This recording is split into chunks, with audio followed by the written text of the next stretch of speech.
Au tout début, au plus loin que remonte notre mémoire, nous n'étions que pensées.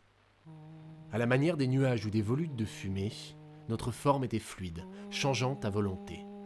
Nous étions seuls à la surface du monde, seuls à être conscients de notre existence. Puis, cette conscience est apparue ailleurs, chez certains animaux qui seraient bientôt bien plus que cela.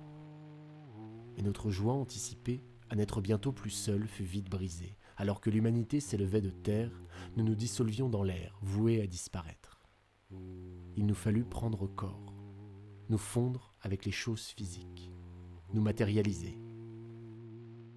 Aux yeux des humains, avides de posséder choses et lieux, nous devinrent mythes et légendes, déesses et entités. Autant d'excuses, autant d'outils dans leur soif de pouvoir. Alors, nous nous sommes cachés, nous avons fui de plus en plus loin face à la folie de l'humanité qui se répandait comme une maladie fulgurante. Toujours plus d'humains, plus de violence, de souffrance, de peur.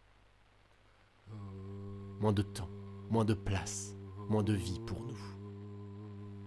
Et puis, tout a pris fin. Pour eux. Ce fut pour notre monde le changement le plus brutal de ces derniers millions d'années. Pour celles et ceux d'entre nous qui restaient, ce fut la liberté. Nous avons dû nous organiser, prendre le contrôle. Ne pas laisser se reproduire les erreurs du passé.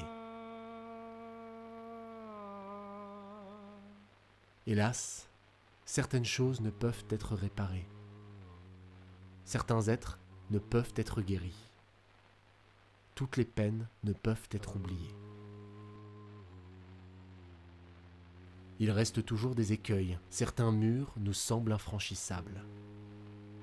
Il est des conflits, des blessures et maux du corps ou de l'esprit, des douleurs qui semblent sans espoir. Alors, on s'en remet à Veille. Veille, qui a fait don de son existence pour être le lien entre nous.